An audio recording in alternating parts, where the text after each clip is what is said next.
60대 은퇴자, 매달 이 돈으로 산다. 현실 월 생활비 전격 공개. 아, 이제 매달 월급도 없는데 과연 내가 얼마나 쓰고 얼마나 필요한 걸까? 60대가 되면 이 질문을 매일 붙들고 살게 됩니다. 평생 일하며 모은 돈이 있고 국민연금이 나온다 해도 막상 은퇴 후 삶에 들어서면 계산이 달라집니다. 생각보다 지출은 줄지 않고 예전처럼 돈을 버는 것도 아니니까요.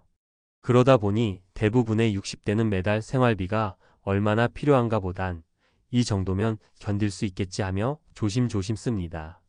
저도 1인 가구로 은퇴 생활을 시작하면서 지출을 처음부터 다시 점검하게 됐어요. 깜짝 놀란 건 생각보다 쓰는 돈이 꽤 된다는 사실이었죠.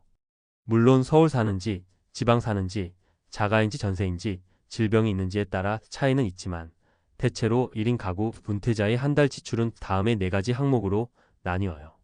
식비, 주거비, 건강의료비, 교통 및 여가비. 이제 실제 사례 3가지를 통해 은퇴 후 1인 가구의 생활비가 실제로 어떻게 쓰이고 있는지 이야기해 볼게요. 어쩌면 당신의 미래 모습일 수도 있습니다. 사례 1. 자가 보유 소박한 생활형 월 지출 약 90만원. 이름 김정자님 66세, 충북 청주, 단독주택 거주. 생활 스타일 주로 집에서 지내며 텃밭 운영, 시장 장보기 선호. 예전처럼 외식도 안 해요. 밥은 집에서 해먹고 반찬도 직접 담그죠. 감자, 고구마, 배추는 마당에서 직접 키워서 돈이 안 들어요. 식비 20만원 쌀, 육류, 채소 중심. 주거비 영원 자가, 관리비만 5만원. 의료비 15만원 만성질환 약관 및 정기검사. 교통비 5만원 버스, 가끔 택시.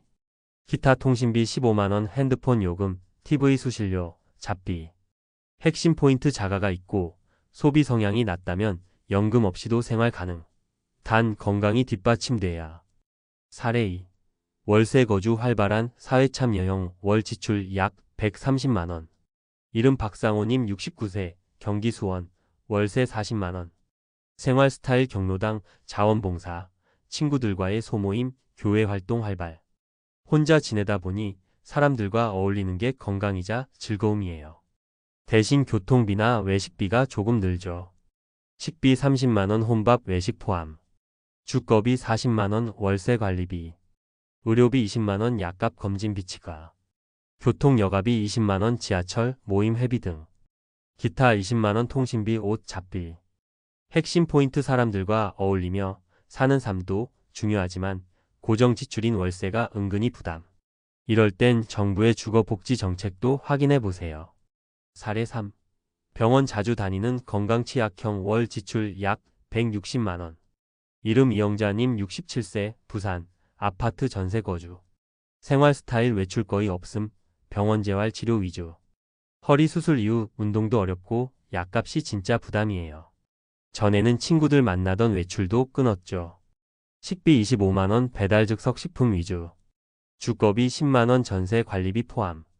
의료비 60만원 한의원, 병원, 도수치료, 약값. 교통비 5만원 병원 왕복. 기타 20만원 통신비, 의약 외품, 생필품 등. 도움 서비스 40만원, 간병비 일부 부담. 핵심 포인트 건강이 안 좋아지면 돈이 생각보다 훨씬 많이 들어갑니다. 평소 건강관리와 함께 실손보험이나 장기요양보험 등 준비가 중요해요. 정리해볼까요? 주거 형태가 은퇴 생활비의 절반 이상을 결정합니다. 자가인지 전세인지 월세인지에 따라 천차만별이죠. 건강 상태는 지출을 폭발적으로 늘릴 수 있는 요인입니다. 건강할 때는 모르지만 병원비는 통장 잔고를 생각보다 빨리 줄입니다. 혼자라는 점이 생활 패턴과 지출에 큰 영향을 줍니다. 외로움을 달래기 위해 사람들과 어울리면 교통비, 식비가 늘고 반대로 외출을 줄이면 건강에 안 좋아져 의료비가 늘 수 있어요. 마지막으로 드리고 싶은 말. 나는 지금 쓰는 이 돈으로 10년, 20년 후에도 살 수 있을까? 이 질문 꼭 한번 진지하게 고민해 보세요. 은퇴 이후의 삶은 수입이 정해진 상태에서 살아가는 게임입니다. 내가 매달 쓰는 돈이 얼마인지 정확히 알고 불필요한 부분은 줄이고 필요한 곳엔 확실히 쓰는 균형 잡힌 소비가 중요해요. 당신의 은퇴 생활비 지금부터 점검해 보는 건 어떨까요? 살기 위한 돈이 아니라 살맛 나는 노후를 위한 준비, 오늘부터 시작해 보세요. 은퇴 생활비 줄이는 게 전부는 아니다. 쓸 돈을 줄이자. 이것만이 정답일까요? 물론 줄일 수 있으면 줄이는 게 좋지만 무조건 아끼는 것만으로는 지속 가능한 은퇴 생활을 만들기 어렵습니다. 특히 물가 상승률, 건강 악화, 긴 노후 기간까지 고려하면 절약만으로는 한계가 와요.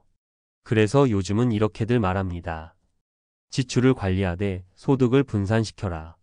이게 무슨 말이냐면요. 은퇴 후에도 소득원을 작게나마 만들어야 한다는 뜻이에요. 월 30만 원이든 50만 원이든 매달 들어오는 소득이 있다면 그건 생명줄입니다. 무거운 일을 하라는 게 아니에요.